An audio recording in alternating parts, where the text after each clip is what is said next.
Welcome to Sunil real estate properties. నేను మీ సునీల్. ఇవన్నీ ఇండ్లు, అది డాంబర్ రోడ్డు, వాటర్ ట్యాంకు, ఇండ్ల పక్కనే ఒక 2 ఎకరాల వ్యవసాయ భూమి, కేవలం 20 లక్షలకి ఎకరము. Title clear, position clear, BC owner. Location వచ్చేసి జనగాం జిల్లా రవణత్పల్లి మండలం, వరంగల్ హైదరాబాద్ హైవే నుంచి 10 కిలోమీటర్ల దూరంలో ఉంది. 2 ఎకరాలు. ఈ పక్కన వరి పొలం ఉంటుంది. వరి పొలం మనకు రాదు, ఈ చెట్ల ల్యాండ్ వస్తుంది. ఈ ఓన్లీ చెట్లు ఉంటాయి, కొంచెం చిన్న వర్క్ ఉంటుంది, చిన్న బండలు, ఎత్తులు వంపులు అట్లుంటాయి. ల్యాండ్ సాఫ్ చేసుకోవాలి. ఇదంతా వరి పొలం, అట్లా కనిపించే డాంబర్ రోడ్డు.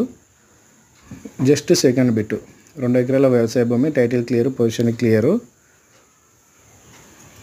లొకేషన్ వచ్చేసి తెలంగాణ జనగాం జిల్లా రవణత్పల్లి మండలం, వరంగల్ హైదరాబాద్ హైవే నుంచి 10 కిలోమీటర్ల దూరంలో. ఎకరం 20 లక్షలకు, మొత్తం 2 ఎకరాల సేల్ ఉంది. ఫుల్ వాటరు, ఇళ్ళ పక్కనే ఉంది. రిసార్ట్ కానీ ఫామ్ హౌస్లో, గెస్ట్ హౌస్లో అన్నిటికీ చాలా మంచి అంటే మంచిగా ఉంటుంది ల్యాండ్. ఓకే ఫ్రెండ్స్, మొదటిసారి నా యూట్యూబ్ ఛానల్ చూసినట్లయితే సబ్స్క్రైబ్ చేయండి, లైక్ చేయండి, షేర్ చేయండి. అలాగే మీ ప్రాపర్టీ అమ్మాలన్నా కొనాలన్నా ఫుల్ డీటెయిల్స్ నాకు వాట్సాప్ చేయండి. టైంపాస్ ఎంక్వైరీల కోసం ఫోన్ చేయొద్దు, ఫుల్ డీటెయిల్స్ వీడియోలో ఉన్నాయి. డైరెక్ట్ విజిట్ చేసే వాళ్ళు మాత్రమే ఫోన్ చేయండి. Thank you.